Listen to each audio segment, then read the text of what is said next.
ముందుగా అమరులకు జోహార్లు. జోహార్ అమరవీరులకు. మిత్రులారా,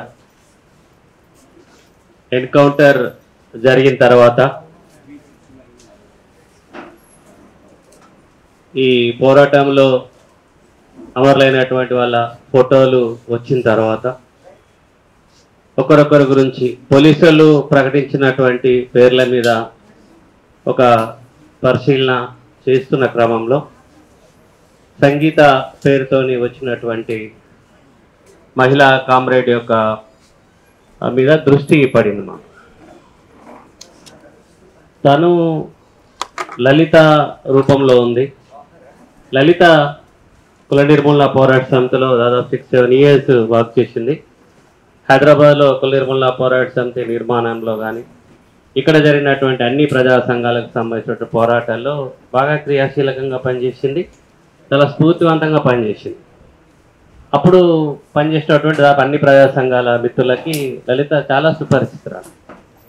అలాంటి లలిత సడన్గా కార్యక్రమానికి దూరం అవ్వడం, తను ఎక్కడుంది అనేటటువంటి తెలియదు.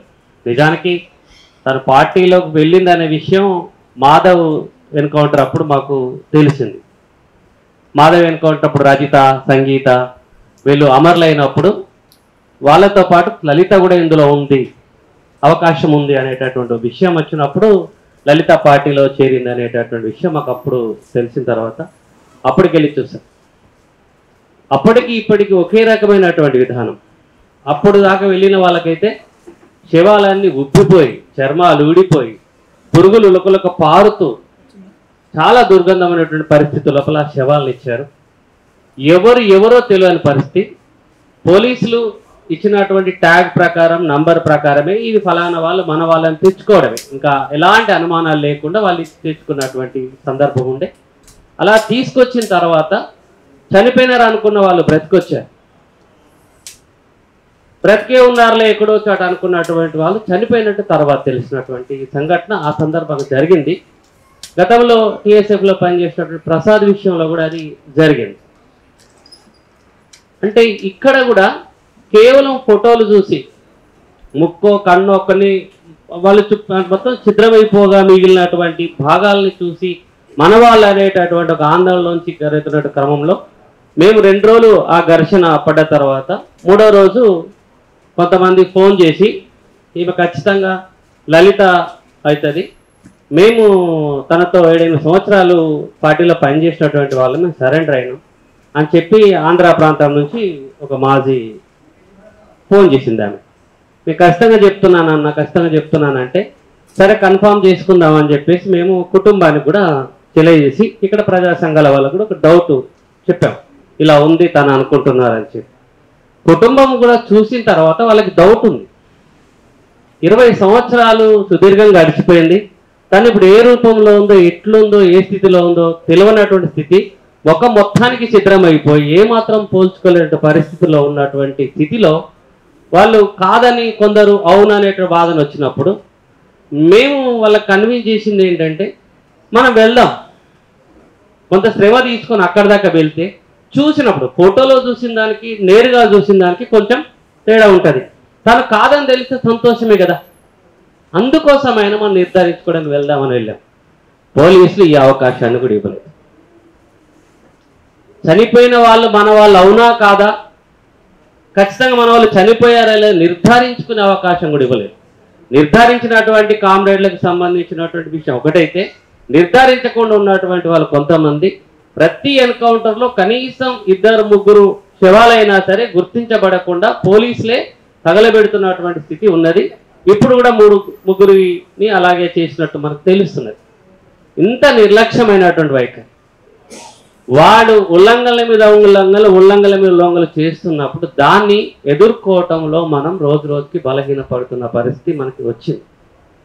అయితే ఈసారి ఎంత పెద్ద స్థాయి నాయకుడు జరిగిందో అంత పెద్ద నాయకులకు రావాల్సిన స్పందన దేశవ్యాప్తంగా వచ్చినప్పటికీ అక్కడికి పరిగెత్తలేని పరిస్థితి. సంవత్సర సభలకి వేలాదిగా వెళ్ళినటువంటి వాళ్ళం, మీటింగులు మాట్లాడినటువంటి వాళ్ళం, మన రాష్ట్రంలోనూ నిషేధిత ప్రాంతం కాని చోటికి కూడా ఒక 100 మందిని కూడా అక్కడికి వెళ్ళలేని పరిస్థితి. వాడు అడ్డుకున్నాడా విషయం తర్వాత వెళ్ళలేని పరిస్థితిలో భాష రాని చోట, మనది కాని చోట ఏమాత్రం ఏది చెల్లుబాటు అవుతుందో తెలియనటువంటి పరిస్థితిలో కుటుంబ సభ్యులు మొదట వెళ్ళడానికి నిరాకరించినటువంటి వాళ్ళు, భయపడినటువంటి వాళ్ళు, అనేక కారణాలు ఇచ్చారు. వాళ్ళు ఏమి చేసినా వాళ్ళని మనం నిందించాల్సిన పరిస్థితి లేదు. మనకెన్ని భయాలు ఉన్నాయి, మనకంటే ఎక్కువ భయాలు వాళ్ళకు ఉన్నాయి. వాళ్ళకి పార్టీ తెలియదు, విధానాలు తెలియదు, ప్రభుత్వం తెలియదు, దాని పద్ధతి తెలియదు, ఎట్లా అణిచివేస్తుంది, ఏం చేస్తుందో తెలియదు. పూర్తిగా భయంలో బాధలో మునిగినటువంటి వాళ్ళని కొద్దిమేరకని ఇన్స్పైర్ చేసి అక్కడి దాకా పంపించాం. వాళ్ళు ఒంటరిగా వెళ్ళి అక్కడ పోరాటం చేసే వచ్చారు.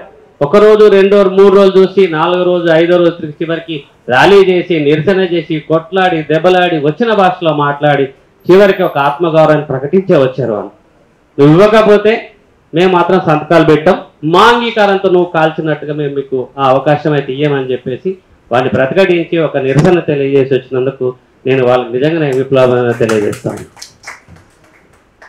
చాలా నిలబడాల్సిన చోట దృఢంగా నిలబడాలనుకున్నారు.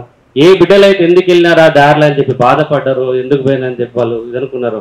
వాళ్ళ బాటలోనే వాళ్ళు కూడా పోరాటగా నిలబడకుండా ఉన్న స్థితి కలిగింది. వాళ్ళు కూడా పోరాటంలో భాగమైనారు. ఇట్లా చాలా నేను చూస్తున్న సోషల్ మీడియా కానీ బయట కానీ నాకు బదులు చాలా వీడియోలు పంపించారు. చాలా నిర్లజ్జగా చనిపోయిన వాళ్ళ మీద, పార్టీ మీద, దాన్ని అభిమానించే వాళ్ళ మీద ఈరోజు ఇక్కడ మనం ప్రజలుగా, పౌర సమాజంగా చర్చలు జరపమని, మరణకాండని ఆపమని చెప్పి మనం చేస్తున్నటువంటి డిమాండ్ల మీద, ప్రయత్నాల మీద చాలా దుర్మార్గమైనటువంటి దాడి జరుగుతూ ఉన్నది. వాళ్ళ వీడియోలోకి, వాళ్ళ లింక్స్లోకి, వాళ్ళకు ఉన్నటువంటి గ్రూప్స్లోకి మనం వెళ్ళడం లేదు. కానీ మనకంటే 1000 రెట్ల ఎక్కువ శాతంలో వాళ్ళు మనకు వ్యతిరేకమైనటువంటి దాడుల్ని, ప్రచారాల్ని చేసి సమాజాన్ని ఇన్స్పైర్ చేస్తున్నారు. వాళ్ళు ఏమి తెలియనోడు, చదువుకోనోడు, మా అతి సామాన్యమైనటువంటి వాళ్ళు కూడా ఈరోజు మనకు వ్యతిరేకంగా మాట్లాడుతున్నటువంటి పరిస్థితులు కలిగి ఉన్నాయి. అది మన కుటుంబంలోనూ, మన బంధువుల్లోనూ, చుట్టుపక్కల మనం నివసిస్తున్న ప్రాంతాల్లో కూడా అది వచ్చింది.